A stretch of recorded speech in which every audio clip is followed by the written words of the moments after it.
Across Burkina Faso's sun-drenched plains, children and parents plant seeds in the red earth, a tradition passed down for generations. These fields are more than food, they're the heart and future of the community. But a new storm was brewing, not of weather, but of foreign promises and influence. In Ouagadougou, Captain Ibrahim Traoré, in military fatigues, addressed his people. He spoke of defending Africa's future, rooted in their own soil. Traoré's message: true strength lies in feeding themselves, not in foreign aid. He called for pride and independence, reminding them that those who plant seeds hold the power. This was more than a speech, it was a rallying cry for a new kind of independence, starting in the fields. On one side, global corporations with technology and money. On the other, a nation of farmers with ancestral knowledge. The coming battle would be fought with seeds, not guns. The prize, the future of food for an entire continent. The world was about to witness a real-life David and Goliath story in West Africa. Then came the visitors, Western corporate reps with glossy brochures and promises of miracle GMO seeds. They claimed these seeds would end hunger and bring prosperity, painting a tempting picture. The seeds were high-yield, pest-resistant, and drought-tolerant. Almost too good to be true. To a nation striving for food security, it seemed like a golden opportunity. But Captain Traoré saw a Trojan horse. He heard the unspoken warnings. This gift came with invisible strings. Accepting these seeds meant giving up control over food, land, and economy. Traoré warned that farmers would become customers, trapped in a system they couldn't escape. True independence, he argued, means choosing what to plant and eat. The offer wasn't charity. It was a business strategy to create dependent customers. Accepting would trade long-term sovereignty for a short-term fix. For Traoré, that was too high a price for any promise of a bigger harvest. He urged his people to look beyond the shiny package. The real cost was hidden in the fine print. Burkina Faso had to decide quick gains or lasting freedom. Why refuse a miracle?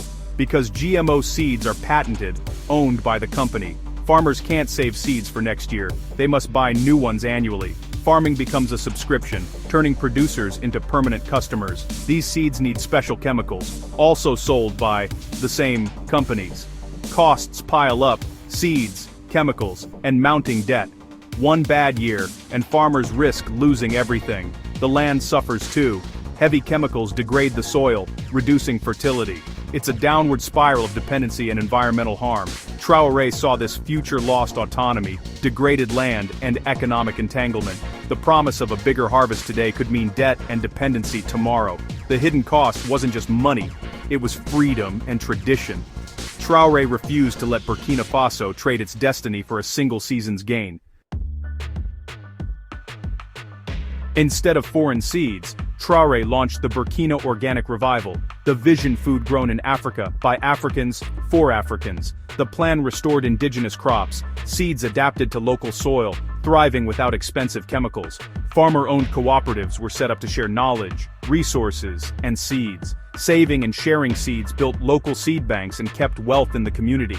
Biodiversity flourished, making the food system resilient to climate and disease. This was more than agriculture.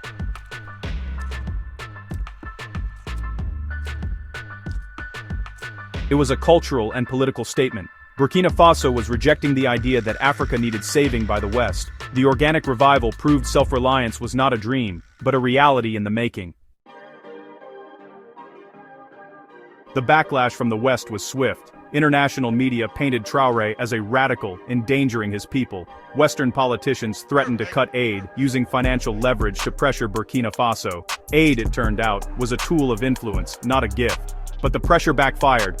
Traoré became a hero across Africa. People saw him as a symbol of resistance, finally standing up to old power dynamics. His defiance resonated with a new generation tired of outside control. The campaign against him exposed Western hypocrisy on sovereignty. When African leaders make independent choices, support for democracy vanishes. Traoré's stand held up a mirror to the world. He wasn't just fighting for food, he was fighting for the right to choose. The continent was watching, and many were inspired. The pressure moved behind closed doors. Foreign envoys offered Traoré millions in aid. if he'd reconsider the GMO ban. The proposal opened the door a little, and everyone wins. It was a test of his principles. Would he trade sovereignty for cash? Traoré didn't hesitate. He told them, "Africa is not for sale." With those words, he drew a line in the sand. Dignity and the future of his people were not for sale. The statement was a thunderclap, a rejection of the mindset that everything in Africa has a price. A new generation of leaders was emerging, unbuyable and unbowed. The envoys left empty-handed, having underestimated their opponent. They came for a business deal, but found a revolution of the mind. Traoré showed that Africa's soul was not on the negotiating table. The message was clear: Burkina Faso's future would not be bought. That moment transformed Traoré into a continental icon. The story spread like wildfire, inspiring millions of young Africans. He became a symbol of hope, unapologetic, principled, and dedicated to his people. Africa is not for sale became a rallying cry for independence and justice. What set him apart? Action, not just words. The Burkina Organic Revival was a real alternative, not just rhetoric. Traoré was walking the walk, building a future on African terms. He challenged the narrative that Africa needs outside solutions. His stand inspired pride and belief in a self-determined Africa. Burkina Faso's bold move sent ripples across Africa. Neighboring countries like Mali and Niger saw Traoré's defiance as a blueprint. The Alliance of Sahel states pushed for regional self-sufficiency and food sovereignty. Civil society and farmer groups across West Africa gained new momentum. The African food revolution was born, a grassroots movement for food sovereignty. It's about communities reclaiming control from corporations. The revolution seeks to decolonize the African plate, one harvest at a time. Local knowledge and biodiversity are celebrated, building resilient communities. What began in Burkina Faso is now a continent-wide conversation about food, farming, and freedom. As of November 2025, Traoré's vision has evolved. With food sovereignty secured, he's declared education the new battlefield. His motto, "Every child with a pencil is a bullet removed from the battlefield." The fight is now against ignorance, with education as the weapon. The Alliance of Sahel States is investing in schools and training centers. The goal: a self-reliant knowledge economy and an end to brain drain. This people-first approach is winning hearts and minds. Traoré's journey shows that true strength lies in self-reliance and dignity.